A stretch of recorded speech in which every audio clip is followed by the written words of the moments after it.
Hi friends, അസ്സലാമു അലൈക്കും. Welcome back to our channel. ഞാൻ ഇന്നിവിടെ കാണിക്കുന്നത് നല്ല ചൂടുള്ള ഫാലൂദയാണ്. അതെങ്ങനെ ഉണ്ടാക്കുന്നത് ഇവിടെ കാണാം. ഒരു സോസ് പാൻ ചൂടാക്കി അതിലേക്ക് തേങ്ങയുടെ 2 പാൽ 1 കപ്പ് ചൂടാക്കുക. പാലൊന്ന് ചൂടായി വരുമ്പോൾ അതിലേക്ക് സവാള വലുതായി അരിഞ്ഞതൊന്ന് ഇട്ട് കൊടുക്കുക. പിന്നെ ഗ്രാമ്പു, ഏലക്ക, കറുപ്പ ഇതൊക്കെ ചേർക്കാം. ഈ ഗ്രാമ്പു ചേർക്കുമ്പോൾ നമ്മൾ ഈ മേലുള്ള മുട്ടുണ്ടല്ലോ, അതിൻ്റെ മുട്ടൊന്ന് റിമൂവ് ചെയ്ത് കളയണം കേട്ടോ. അത് നിർബന്ധമാണ്. അപ്പോൾ ഇതൊക്കെ ഇട്ടിട്ട് നന്നായിട്ടൊന്ന് തിളപ്പിച്ചെടുക്കുക.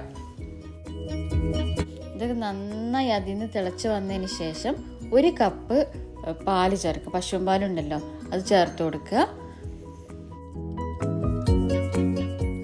ഇനി അതിലേക്ക് പഞ്ചസാര ചേർത്ത് കൊടുക്കുക. ഈ പഞ്ചസാര ചേർത്ത് കൊടുക്കുന്നത് നിങ്ങളുടെ ഇഷ്ടം പോലെ കേട്ടോ. ഡിപ്പെൻസ് നിങ്ങൾക്ക് എത്ര ഷുഗറാണ് ഇഷ്ടം അതുപോലെ. ഇനി ഇതിലേക്ക് ചേർക്കുന്നതിനായി ഒരു ബൗളിൽ 2 സ്പൂണ് ആട്ടപ്പൊടിയും അതിനാവശ്യത്തിന് വെള്ളവും ചേർത്ത് നന്നായിട്ടൊന്ന് കലക്കിയെടുക്കുക. കുറച്ച് നല്ല ലൂസായിട്ട് തന്നെ കലക്കിയെടുക്കണം, കട്ടകളൊന്നും ഇല്ലാതെ നല്ല ലൂസായിട്ട് ഇങ്ങനെ കലക്കിയെടുക്കുക. അതിനുശേഷം ഒരു അരിപ്പ അരിച്ചിട്ട് ഈ തിളച്ചുകൊണ്ടേയിരിക്കുന്ന പാലുണ്ടല്ലോ അതിലേക്ക് ഒഴിച്ചു കൊടുക്കുക. ഓക്കെ, നന്നായി ഇളക്കി കൊടുക്കുക. ഇനി അതിലേക്ക് ഒന്ന് ബാലൻസ് ചെയ്യാൻ വേണ്ടി കുറച്ച് ഉപ്പിട്ട് കൊടുക്കുക. അതിനുശേഷം 1 പാൽ ഒഴിച്ചു കൊടുക്കുക. തേങ്ങാപ്പാലുണ്ടല്ലോ, അതിൻ്റെ തേങ്ങേൻ്റെ 1 പാൽ ഒഴിച്ചു കൊടുക്കുക. 1 പാൽ ഒഴിച്ചതിന് ശേഷം കൂടുതൽ തിളക്കാൻ പാടില്ല.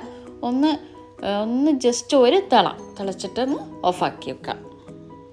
ഇനി അതിലേക്ക് ടേസ്റ്റിന് വേണ്ടി 2 സ്പൂൺ റോസ് വാട്ടർ ഒഴിച്ചു കൊടുക്കുക.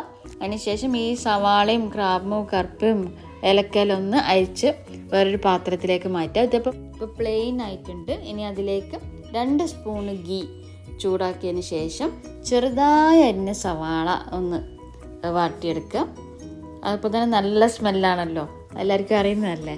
സവാള ഒന്ന് വാടിയതിന് ശേഷം അതിലേക്ക് കിസ്മിസും കുറച്ച് കാഷ്യൂ ഒന്ന് ഇട്ട് കൊടുക്കുക.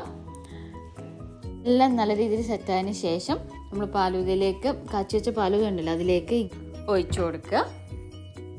ഇതേവിടെ ഫാലൂദ റെഡി ആയിട്ടുണ്ട് കേട്ടോ. നല്ല ടേസ്റ്റിയാണ്, നല്ല സ്മെല്ലുമാണ്. റംസാനൊക്കെ നല്ലൊരു വിഭവം തന്നെയാണ്. ചെറിയ സമയം കൊണ്ട് തന്നെ ചെയ്യാൻ പറ്റുന്നതാണ്. എല്ലാവരും തീർച്ചയായും ട്രൈ ചെയ്ത് കൊടുക്കണം. എങ്കിൽ ഷെയർ ചെയ്യുക, ലൈക്ക് ചെയ്യുക. നമ്മുടെ ചാനൽ സബ്സ്ക്രൈബ് ചെയ്യാത്തവരുണ്ടെങ്കിൽ സബ്സ്ക്രൈബ് ചെയ്യുക. Thank you for watching.